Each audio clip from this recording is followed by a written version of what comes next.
চলে এসেছি আবার নতুন একটি ব্লগ নিয়ে। আজকে এখন আমরা সবাই রেডি, এখন যাচ্ছি আমাদের দিদির বাড়িতে। তো এই যে দেখুন দিদির বাড়িতে চলে এসেছি, সেখানে তালের পিঠে ভাজা হবে। ভাদ্র মাসে তালের পিঠে খেতে হয়, সেজন্য আমরা সপরিবারে চলে এসেছি দিদির বাড়িতে। আমাদের দিদির বাড়ি গ্রামের বাড়ি, তো সেখানে আপনাদের দেখাবো গ্রামের পরিবেশ। আমাদের বাড়ি থেকে বেশিটা দূর না, মোটামুটি 5-6 কিলোমিটার ভিতরে। এই যে দেখুন এসেই আমার মা কাজে লেগে পড়েছে, তালের পিঠে ভাজছে। কতগুলো পিঠে ভেজেছে। তালের পিঠে খাওয়ার জন্য আমরা সবাই অধীর আগ্রহে বসে আছি। তারপর রাত্রেবেলা পিঠে খেয়ে খাওয়া দাওয়া করে সব কিছু ঘুমিয়ে পড়ে এই যে সকালবেলা উঠেছি। মুড়ি, বোঁদে আর ঝুড়ি খাচ্ছি আমি। ওদের যেখানে বসেছি আমি তার পাশেই জমি। ওই যে বাইরেটা আপনাদের দেখাচ্ছি, দেখুন কত সুন্দর, চারিদিকে সবুজ আর এত সুন্দর হাওয়া আসছিল জানালা দিয়ে, কি বলবো আপনাদের। শরীর একেবারে শীতল হয়ে যাচ্ছিল, কোনো ফ্যানের প্রয়োজন পড়েই না এখানে। চারপাশ থেকে সব সময় বাতাস চলতে থাকে, এত সুন্দর হাওয়া। আমাদের যেখানে বাড়ি সেখানে তো হাওয়া আসে না বললেই চলে। এখানে যেদিকেই তাকাবেন শুধু সবুজ আর সবুজ।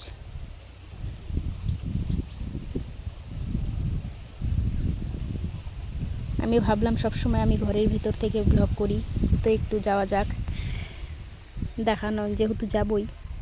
এই যে দেখুন তারপর চলে আসলাম ওদের বাড়ি থেকে খুবই কাছে একটি নদী, ঘরঘরিয়া নদী, নদীটির নাম।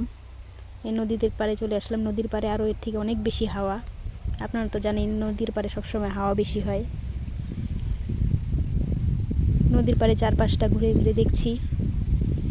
আর ওদের যেহেতু গ্রামে বাড়ি, সেজন্য ওরা গরু ছাগল সব কিছুই পোষে, তাই ছাগল নিয়ে নদীর পাড়ে চলে এসেছিলো, ছাগল আর গরু নিয়ে।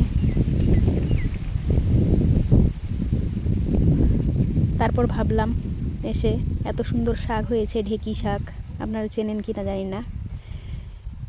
তারপর কিছুক্ষণ হাঁটাহাঁটি ঘোরার পর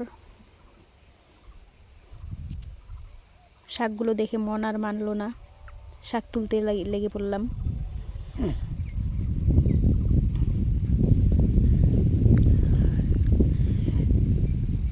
গ্রামের পরিবেশের সৌন্দর্যই আলাদা।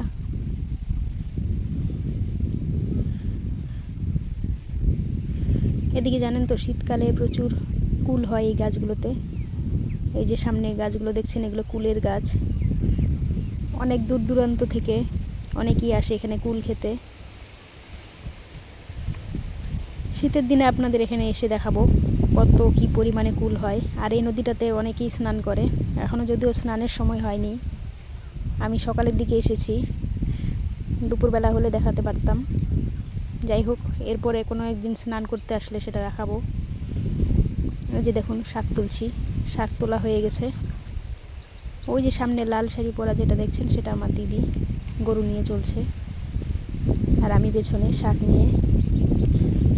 এখানে একটা গরু শুয়েছিল, গরুটাকে খুব ভয় লাগছিল, সেই জন্য আমি দৌড় দিয়ে এদিকে চলে আসলাম। এবার আমার মেয়ে ওদিকে দাঁড়িয়ে আছে, ও আসতে ভয় পাচ্ছিল, সেজন্য ওকে বারবার বলছিলাম আয়, কিছু হবে না, কিন্তু ও কিছুতেই জায়গা থেকে নড়ছে না, ভয় পাচ্ছে গরুটাকে। সেজন্য কিছুক্ষণ দাঁড়িয়ে থাকলাম, তারপর আবার চললাম। এই যে রাস্তাটা দিয়ে হাঁটছি, এই রাস্তাটা দিয়েই নদীর পাড়ে যেতে হয়। আর ওই যে দেখছেন একটা বাড়ি দেখা যাচ্ছে সামনে, বড় রাস্তা, তার পাশেই আমার দিদির বাড়ি। দেখুন কত দূরে দূরে এখানকার বাড়িগুলো, একটা বাড়ি থেকে আরেকটা বাড়ি অনেকটা দূরত্ব। এই যে তারপর বাড়িতে চলে আসার পর মিষ্টি কুমড়ো ভাজা। যেহেতু আমি মা সবাই চলে এসেছি, তাই সবাই মিলে হেল্প করছি রান্নাতে। কিছুটা আমি করছি, কিছুটা মা করছে, দিদিও করছে, সবাই মিলে রান্নাবান্না করছি। সবাই মিলে রান্নাবান্না করে খাওয়ার মজাটাই আলাদা, একটা অন্যরকম আনন্দ হয়। তো যাই হোক, এরপরে যে সোয়াবিনের তরকারি, দিদি যেহেতু মাংস খায় না সেজন্য সোয়াবিন করা হচ্ছে।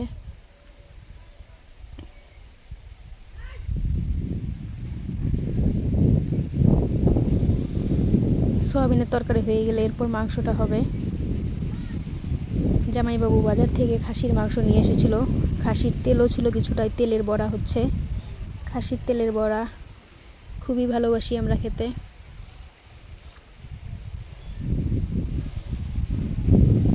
এই যে দেখুন মাংসটা,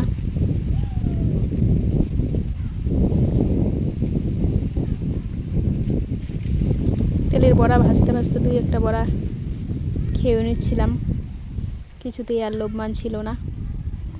এই যে দেখুন মাংসটা কষাচ্ছিলাম।